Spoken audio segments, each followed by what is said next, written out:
yo esperando que ingresaran del otro grupo y resulta que nadie ingresó hasta que me comuniqué con uno de ellos y me dijo, no, es que nos toca el jueves. Ah, caray, entonces es el miércoles que nos toca con ustedes. Entonces, pues ya perdimos casi la mitad del tiempo por mi culpa. Pido disculpas. Pero bueno, todavía faltan de llegar muchos, ¿no? Estoy viendo que apenas hay 15. Doctor, Sí.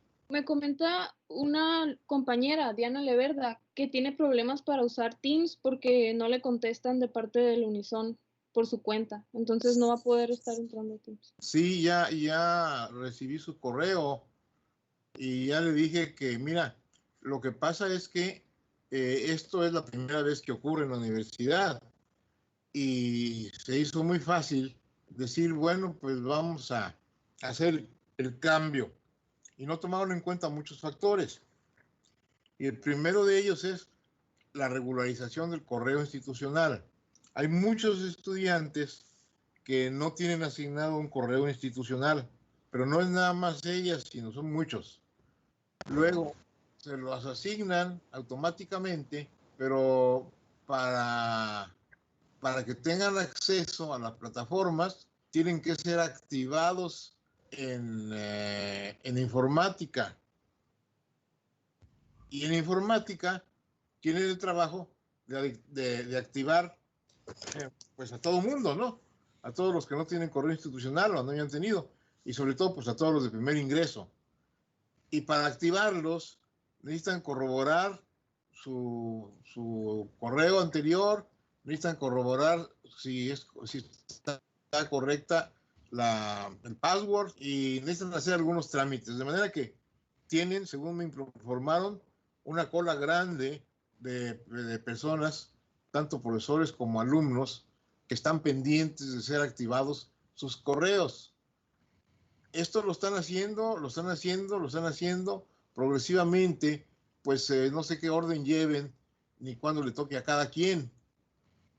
Entonces, va a tardar un poquito para que nuestra compañera pueda entrar a las plataformas, porque la plataforma no admite más que a personas que entren a través del correo institucional.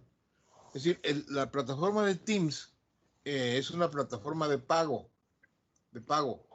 La universidad pagó los derechos para usar la plataforma para todos los que tengan correo institucional, nada más.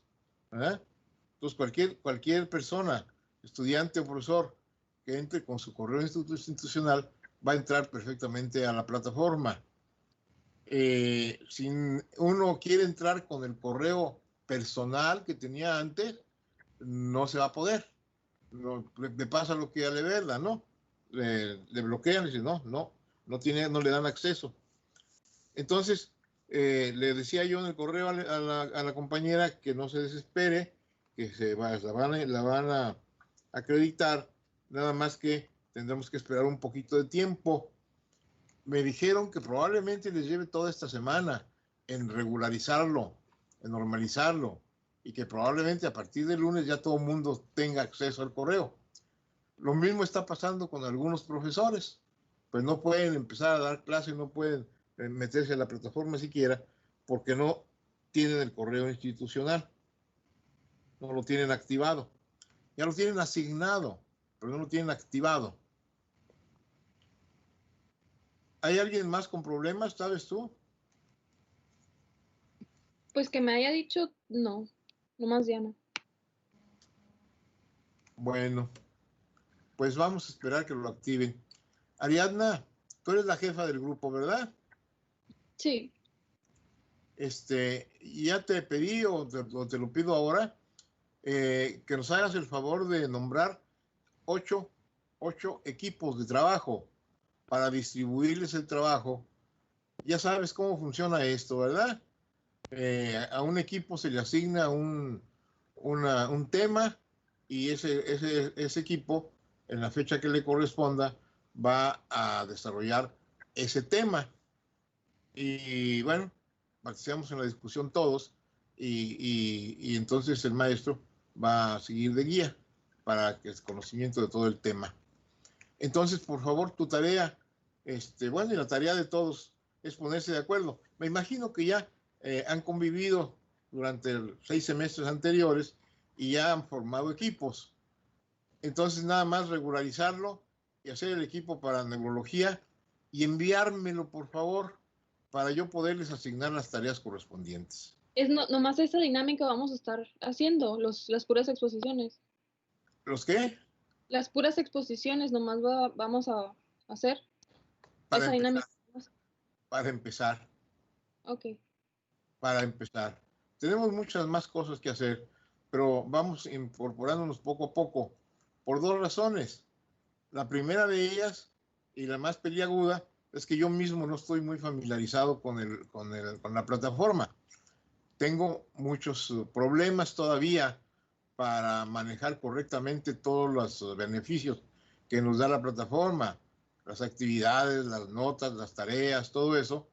Entonces, estoy poco a poco asimilando las características de la plataforma para poderme comunicar con ustedes de forma más eficiente.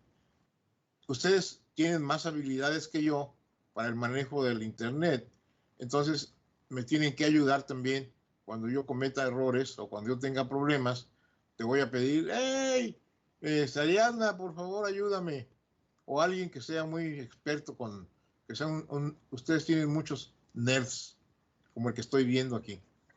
¿Ah? José Ronaldo. Ok, chicos. Entonces, vamos a continuar pues con la manera de introducción, ¿verdad? Platicando sobre los temas necesarios. 33, ya tenemos 33. ¿Cuántos somos? 33, ¿no? Sí, creo que sí, somos 33.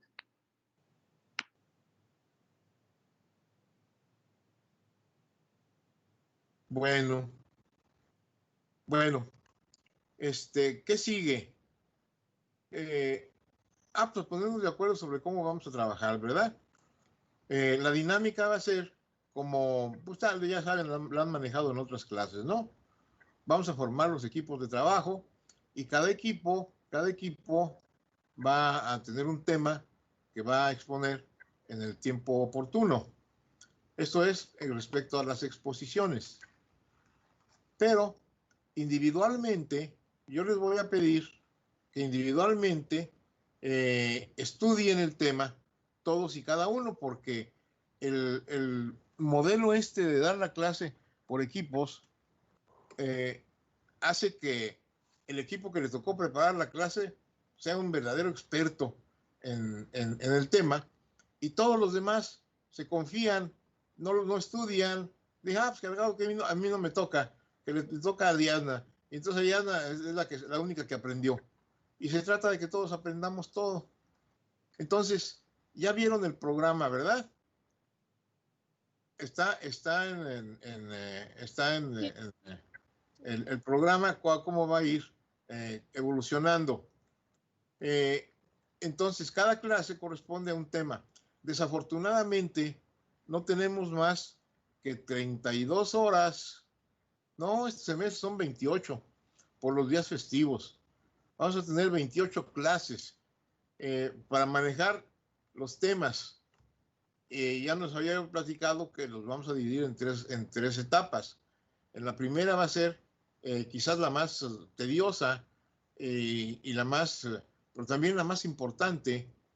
Me interesa mucho que todos y cada uno de ustedes sean unos verdaderos expertos en hacer una historia clínica neurológica, en explorar al paciente y de esa manera sacar las conclusiones necesarias para los diagnósticos.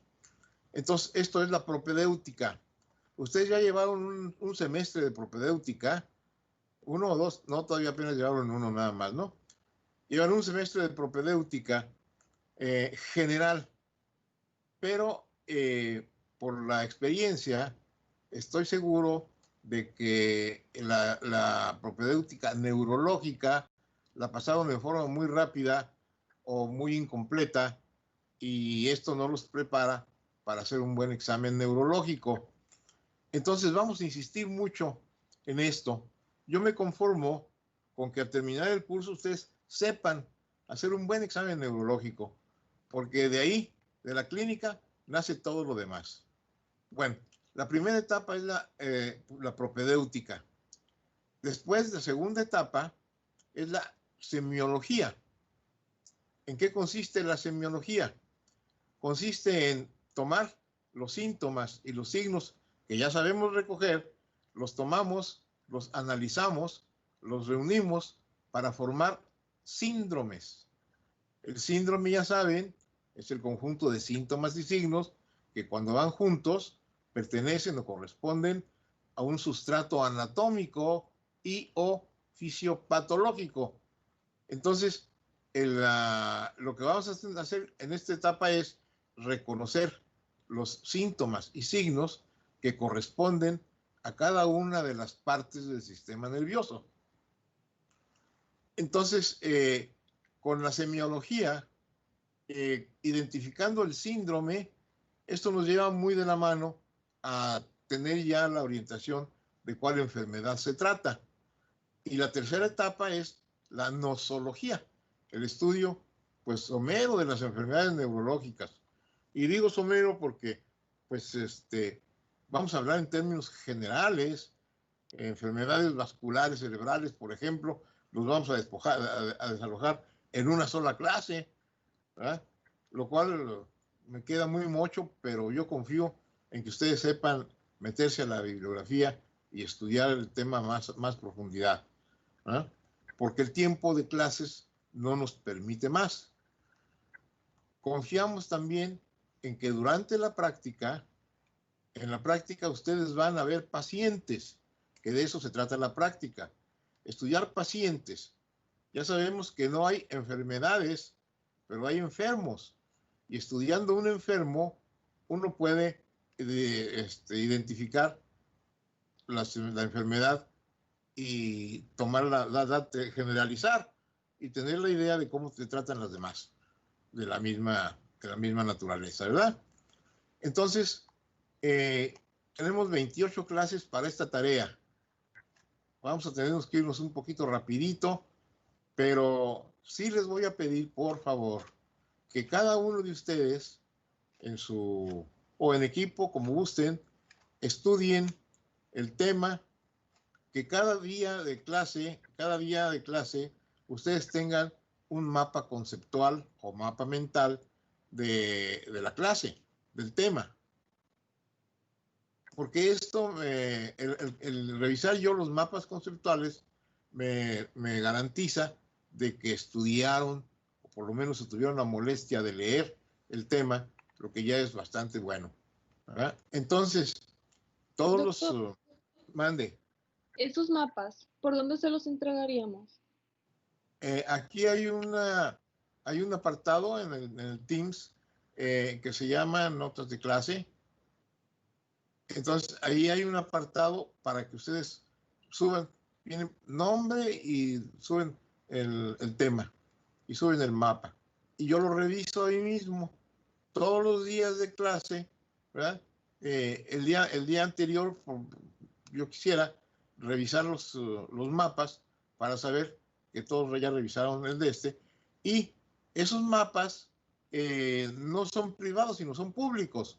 O sea que cualquier estudiante de neurología que accese al Teams puede revisar tu mapa, su mapa, el otro mapa, porque esto nos sirve para retroalimentación, ¿verdad? Para que se retroalimenten. Quienes no hicieron el mapa, se lo pueden copiar no, eso no es bueno, ¿verdad? Eso es trampa. No los induzco a que hagan trampa. Yo les pido que mande. Y por ejemplo, podemos hacer algo más que un mapa si a alguien se le facilita mejor hacer un resumen o alguna infografía o algo así. Mira, el resumen no me gusta. No me gusta porque no es más que una condensación de lo que leyeron. Y el mapa no es lo que tú leíste, es lo que tú entendiste, lo que tú tienes integrado en tu cabeza. Ahora, el resumen se lleva varias hojas, por muy resumido que sea, ¿verdad? Y el mapa es una sola hoja. En una sola hoja está concentrado todo lo que tú aprendiste al estudiar el tema. Por eso yo prefiero el mapa. El mapa, a lo sumo, cuando estén muy apresurados, pues un cuadro sinóptico con los conceptos organizados en forma sistemática, pero el cuadro sinóptico pues también es el conocimiento muy poco analizado. Lo ideal es el mapa mental, porque el mapa mental es la representación esquemática en el papel de cómo tienes tú en tu cerebro el conocimiento que adquiriste a través de estudiar el tema. Entonces, ustedes hacen su mapa mental, un mapa conceptual o red semántica, lo hacen de manera de que lo tengamos disponible en la plataforma un día antes de la clase. Ustedes hacen el mapa de la clase del próximo lunes, por ejemplo, ¿verdad? Me lo suben el domingo o antes del domingo, en el tiempo que lo tengan listo, ¿verdad? Para que el lunes todos tengamos ya el conocimiento del tema y podamos hacer una discusión más sustantiva. Entonces, eso de los mapas va a ser la tarea quizás más representativa. Y eso tiene que ser todos los días, de todos los temas. Y cada equipo va a hacer un estudio especializado en un tema. De hecho, les van a tocar 2 temas de propedéutica en el semestre, un tema de semiología y un tema de nosología. Se van a hacer 4 temas los que van a tener que presentar. Quiero decirles que así como hicimos en anatomía, los que llevaron anatomía conmigo se acuerdan, ¿verdad? Al momento de la evaluación, esto va a tener un valor. Un 15% va a valer los mapas conceptuales, un 15% va a valer las presentaciones, que van a tener su calificación propia. La plataforma nos permite calificar cada una de las presentaciones, ¿verdad? Y el 70% va a ser el examen. Vamos a tener 3 exámenes parciales. Según cada sección, ¿verdad? Uno de propedéutica, uno de semiología y uno de nosología. Y al final podemos elegir el promedio para los que estén satisfechos con el promedio de los 3 parciales, dejarlo como calificación final, o bien los que no estén satisfechos porque no hayan tenido una buena calificación en los parciales, tienen acceso a solicitar el examen ordinario, el examen final. Y si no pasan el final, bueno, pues tienen el examen extraordinario. Esos son las 3 escalones que vamos a tener. Por default, la calificación final, ya me convencí que es lo que por la opción que hemos tenido a través de los semestres pasados, ¿verdad? El promedio de los 3 parciales puede ser la calificación final, pero quien no desea quedarse con esa calificación, que quiera mejorar su promedio, entonces puede pedirme, yo sí quiero hacer examen final, lo hacemos con mucho gusto, les damos la oportunidad de mejorar. ¿Sí? ¿Están de acuerdo? Sí. Levanten la mano los que están de acuerdo. Aquí tienen en la pantalla, tienen la oportunidad de levantar la manita. Hay una manita dibujada aquí en blanco que la aprietan ahí y se levanta la manita rápidamente. Ya muchitos han levantado la mano, mira.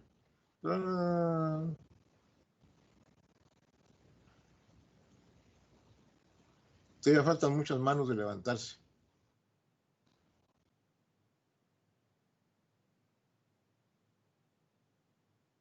Yo creo que se está tardando en mostrarme. Se está extrañando tantas manos levantadas. Bueno, ya, bajen sus manitas.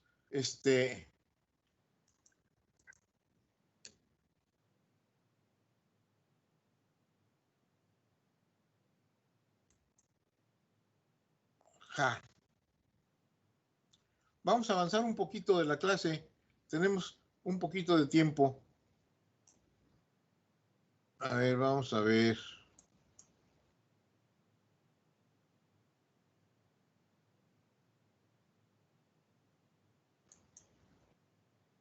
Uy, ¿qué pasó aquí?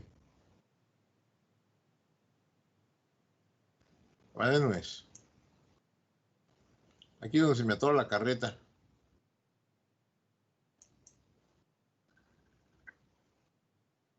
Para subir las presentaciones. Va. ¿Necesita ayuda? Hola. Hola.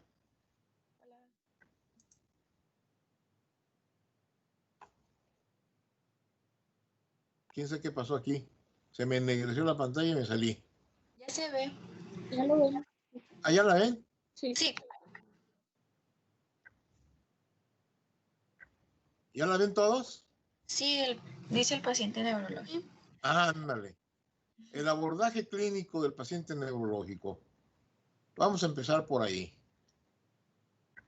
Chacachachán.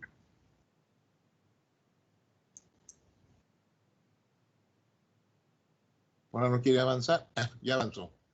Miren, esta es la ruta clínica que sigue en el diagnóstico, en la integración del diagnóstico de todos los pacientes. Ya la conocen porque ya la vieron en propedéutica seguramente. Lo primero que hay que hacer para estudiar clínicamente a un paciente de cualquier especialidad, a cualquier paciente, esto es la rutina que vamos a seguir durante toda la vida profesional para atender un paciente. Primero, para hacerle su diagnóstico, ¿verdad? Lo primero que hacemos es recolectar los datos clínicos, que es lo primerito que necesitamos. ¿Cuáles son esos datos clínicos? Bueno, primero, recogiendo los síntomas, haciendo una historia de la presente enfermedad. ¿Por qué vino a consultarnos el paciente? ¿Cuál es el problema? Y bla, bla, bla, bla, bla. Y después vamos a discutir eso. Luego, una vez que ya hicimos todo el interrogatorio, vamos a hacer la exploración clínica y recogemos los signos. Entonces, al terminar esta actividad, tenemos historia de los síntomas y los signos. Con estos elementos, hacemos un primer diagnóstico que se llama diagnóstico sintomático. ¿En qué consiste? Consiste en que vamos a traducir lo que nos platicó el paciente en lenguaje coloquial, que es el que el paciente maneja, en diagnóstico técnico médico. Él nos dice, es que me duele la panza, ¿verdad? Ah, bueno, nosotros vamos a traducir, ¿qué tiene? ¿Dolor abdominal? ¿Gastralgia? Bueno, hacemos una lista de los síntomas que nos presentó el paciente. Ya saben que los síntomas son las manifestaciones clínicas que expresa el paciente. No nos constan, nada más tenemos la información de ellas a través de lo que nos dijo el paciente. Luego, al examinarlo, obtenemos signos. Los signos clínicos ya es lo que nosotros objetivamente podemos constatar en el examen del paciente. Si juntamos síntomas con signos, llegamos al diagnóstico sindrómico. Es decir, síntomas más signos nos van a dar un síndrome. Otra vez, el síndrome es el conjunto de síntomas y signos que cuando están juntos obedecen a una sola, a una región anatómica o a una lesión anatómica o a un trastorno funcional o las dos cosas. Entonces, el síndrome nos va a dar idea de la topografía, nos da diagnóstico topográfico, aquí nos faltó decirlo, y nos da diagnóstico fisiopatológico. ¿Eh? Tenemos diagnóstico topográfico y diagnóstico funcional. Sabemos qué órgano o qué parte del sistema nervioso o qué parte del cuerpo está en problemas y tenemos un esbozo de cómo están alterados esos problemas. ¿Eh? Diagnóstico anatomopatológico, diagnóstico anatómico y diagnóstico funcional. Con estos dos elementos podemos inferir. Aquí ya se trata de que nosotros vamos a echar a volar nuestra imaginación. Con lo que sepamos de los síndromes, podemos deducir qué tipo de patologías pueden estar alterados y llegamos al diagnóstico patológico. Diagnóstico patológico. Aquí puede ser no nada más uno. Vamos a ver. El paciente se queja de dolor de cabeza, náusea, vómitos y visión borrosa. Al explorarlo encontramos que tiene papiledema congestivo, subagudo o crónico. Entonces, cefalea, náusea, vómitos, visión borrosa y papiledema nos da el diagnóstico de síndrome de hipertensión intracraneal. Entonces, el síndrome de hipertensión intracraneal es la expresión de que hay dentro del cráneo, esa es la anatomía que está alterada, el cráneo, el contenido del cráneo, y que está alterada su función porque está aumentada la presión, ¿verdad? Entonces, después inferimos qué patología puede corresponder al síndrome de hipertensión intracraneal. Pues vamos a hacer una lista. Para esa lista tenemos que recurrir al libro, ¿verdad? O a la información bibliográfica. Síndrome de hipertensión intracraneal puede ser provocada por un tumor cerebral, por una masa que ocupe espacio dentro del cerebro. Puede ser un tumor, que puede ser un hematoma, que puede ser un coágulo, que puede ser un absceso, que puede ser una hidrocefalia, cualquier cosa que aumente la presión dentro del cráneo. Entonces aquí vamos a hacer una lista de patologías que pueden corresponder a el síndrome. De esas patologías tenemos que hacer una diferenciación. Esto se llama diagnóstico diferencial. Escoger cuál de ellas es la que corresponde más. Para esto, para escoger, necesitamos herramientas. Aparte de la clínica, vamos a necesitar, bueno, los antecedentes, ¿verdad? Si estos síntomas son agudos, pues tenemos que pensar en algo agudo, como una hemorragia, como un hematoma, como un absceso. Si estos síntomas tienen más de un mes de evolución, podemos pensar en un tumor, o si tienen más tiempo, podemos pensar en hidrocefalia, ¿verdad?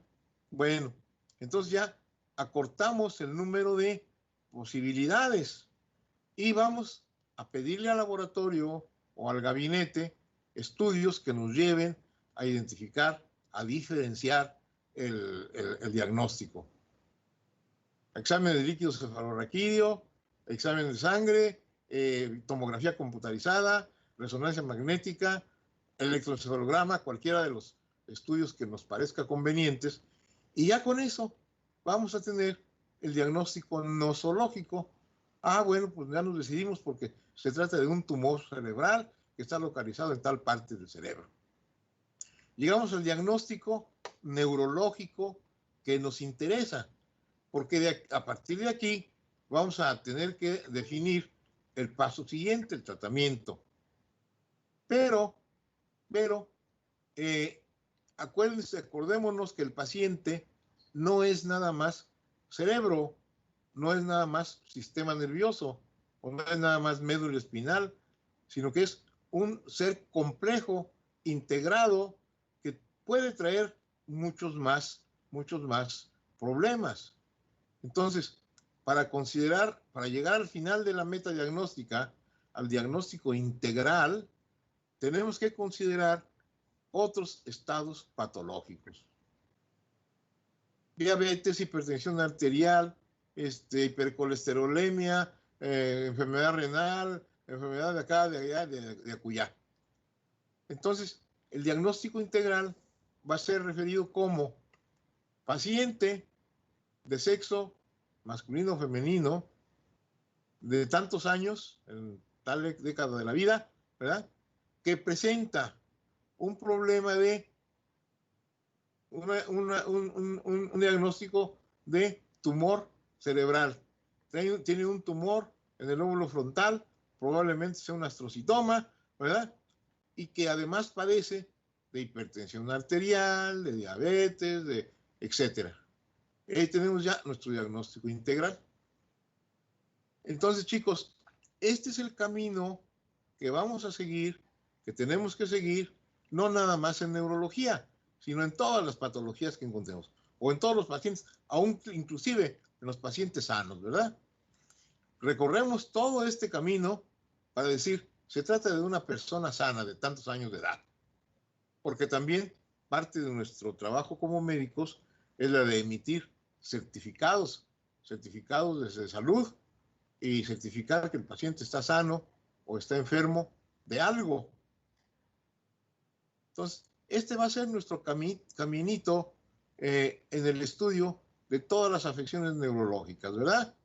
Primero, colección de datos clínicos, diagnóstico sintomático, diagnóstico sindrómico, que tiene dos componentes, topográfico y funcional, diagnóstico patológico, con una lista larga de posibilidades, y el diagnóstico diferencial, para el que tenemos que auxiliarnos de los antecedentes en la evolución y de los datos de gabinete.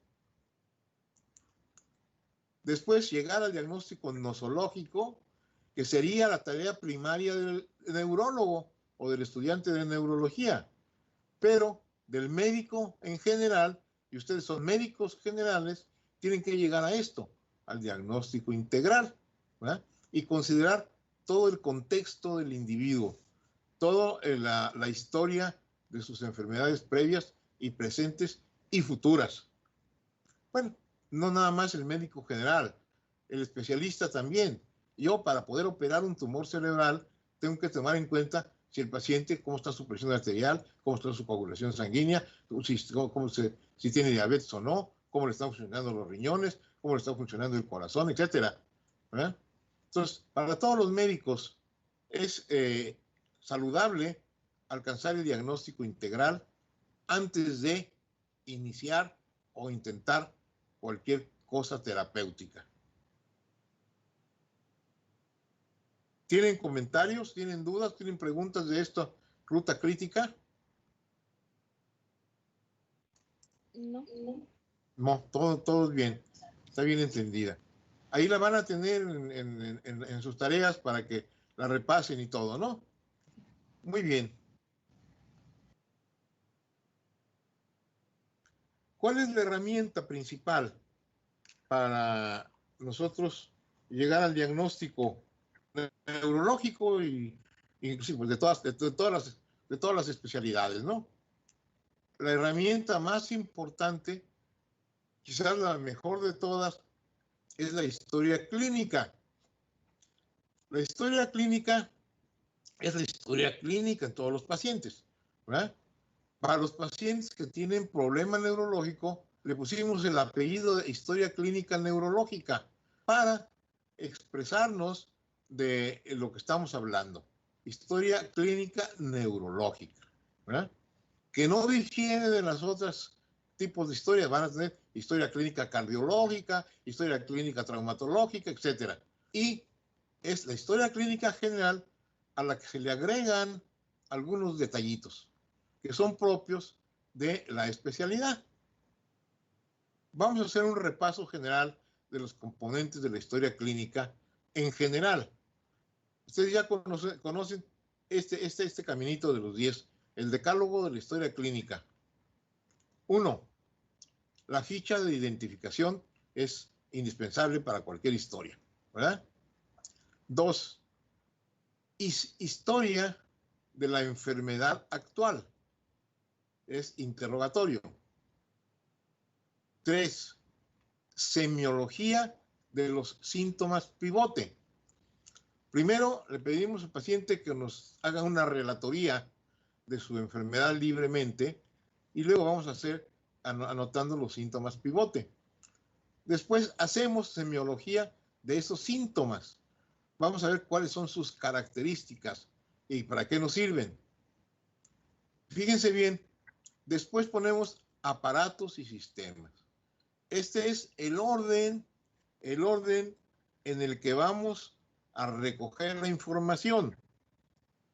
Pero este no es el orden en que ustedes aprendieron en propedéutica que se elabora una historia clínica, porque la historia clínica, como viene el cartabón, tiene, después de la ficha de identificación, antecedentes familiares, hereditarios y familiares, y luego antecedentes personales, luego antecedentes personales no patológicos, luego antecedentes personales patológicos, ¿verdad?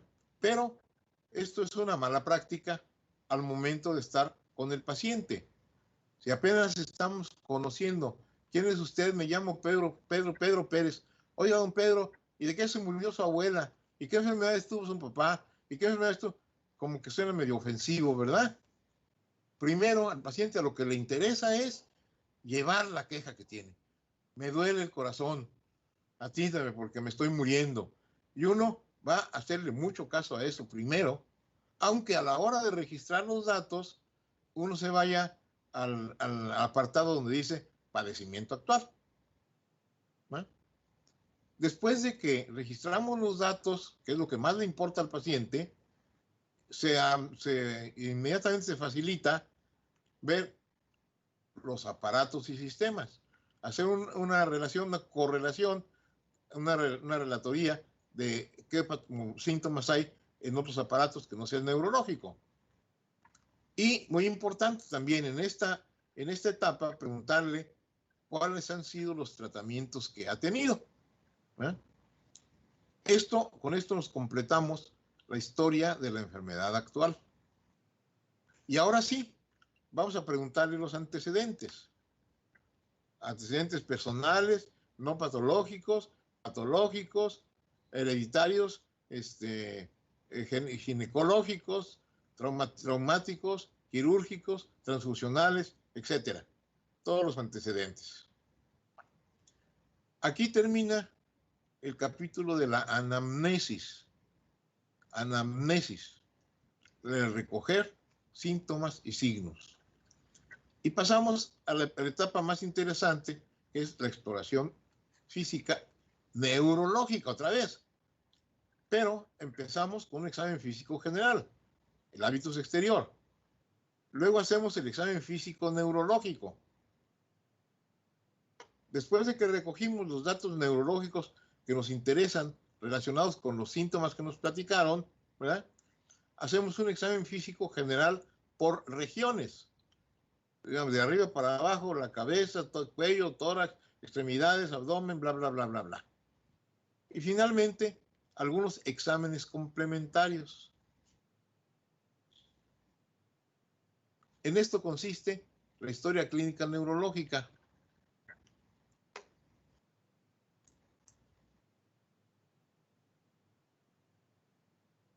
Tenemos 5 minutos.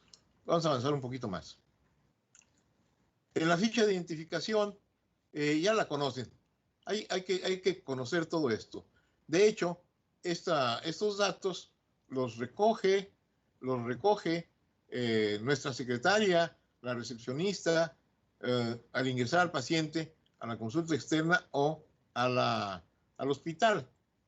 Estos son los que nos interesa como médicos clínicamente, y esto es lo que les interesa a los administradores. Quiero hacer hincapié en estos dos últimos, la religión y la raza. Esto es algo hasta ofensivo, ¿verdad? Pero sí es importante saber a si pertenece a algún grupo étnico en particular, ¿verdad? Y esto de la religión, pues no nos sirve para nada para el diagnóstico, pero hay clínicas que tienen una orientación religiosa, sanatorios, hospitales, etcétera, que insisten en recoger estos datos. Bueno, ok.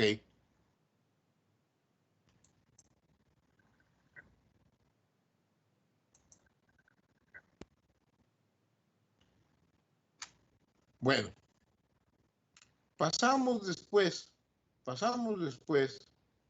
a preguntarle, ahora sí, la historia de la presente enfermedad. ¿Qué le pasa? ¿Cómo inició? Es importante esclarecer la fecha, la edad que tenía y la forma en que empezó.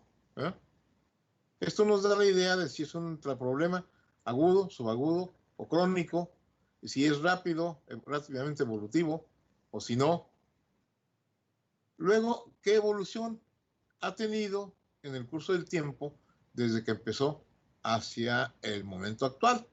¿Verdad? Esto nos da una idea de si es un trastorno evolutivo, si es un trastorno progresivo, o si es estacionario, o si es regresivo. ¿Ah? Y hacer una investigación sobre la cronología. Si es aguda, o si es aguda crónica, o si es continua, esto sería la cronología. Si es continuamente, desde que empezó, no ha cesado y va en avance. Si es intermitente o si es recurrente. Luego hacemos un interrogatorio sobre el estado actual. Ahorita, ¿cómo se siente? Bla, bla, bla. Ya con estos datos, hacemos un enlistado de los síntomas, identificar síntomas pivote. Bueno, aquí me estoy adelantando un poquito. Este es un ejercicio que hemos hecho cuando tenemos más tiempo en la clase de neurología. Averiguamos en la clase, cada uno entre ustedes, averiguar entre sus médicos, compañeros, conocidos, sean especialistas o sean médicos generales, pero sobre todo médicos generales, cuáles son los síntomas neurológicos más frecuentes en la consulta, ¿verdad? Y este ha sido el resultado que sistemáticamente hemos obtenido. Primero, dolor de cabeza. El dolor de cabeza es el síntoma pivote más importante en neurología. El 80% de los pacientes con problemas neurológicos llega con dolor de cabeza. ¿Eh? El dolor de cabeza es el síntoma más común y más frecuente en la consulta de los médicos generales. Ya en el aspecto neurológico, le sigue en frecuencia el dolor neurogénico, el dolor de un nervio, de una raíz nerviosa. En orden de frecuencia tenemos las crisis convulsivas, las epilepsias. Seguimos con vértigo, que es muy frecuente también. Estos 4 son los síntomas más frecuentes en el consultorio neurológico.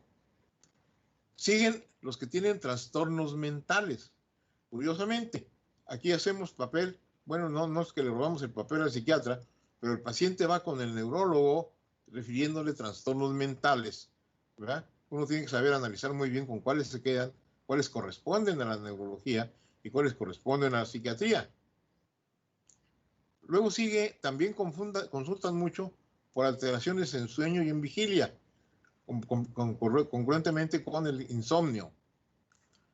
Y luego trastornos del lenguaje, luego transdisfunciones motoras, visuales, auditivas, sensoriales y síntomas de nervios craneales. Ok, estos son los principales síntomas con los que consulta el paciente al neurólogo o al médico general, los síntomas neurológicos con más frecuencia. Bueno, chicos, estoy viendo que ya nos dieron las 11. ¿Tienen clase enseguida? Sí. Entonces vamos a dejarle ahí. Mañana, el lunes, le seguimos.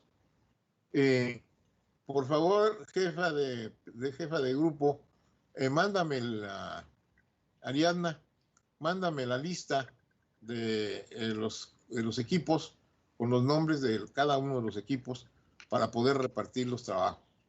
¿De acuerdo? Sí. Cuando gusten, me lo pueden mandar por correo electrónico. Ok, nos vemos entonces el lunes, chicos. Que tengan buen fin de semana. Gracias. Antes de despedirme, una pregunta. ¿Hay algunos maestros que no han iniciado, aparte del que ya me platicaron? No, con todos hemos iniciado, bueno, menos con nefrología. Como que el doctor le hacía falta, yo sí me comuniqué con él, pero al doctor le hace falta el temario de clase, entonces no puede iniciar todavía. ¿Qué doctor? Vlad Soto. Doctor Soto. Bueno, para mandarle el temario no me ha hablado, pues debió haberme preferido el temario, yo se lo mando. Yo se lo voy a mandar ahora, para que no te haya ese pretexto. Muy bien. Okay, entonces, nos vemos el lunes, chicos. Que tengan un buen fin de semana. Gracias, igualmente. Igualmente, gracias. Gracias, doctor.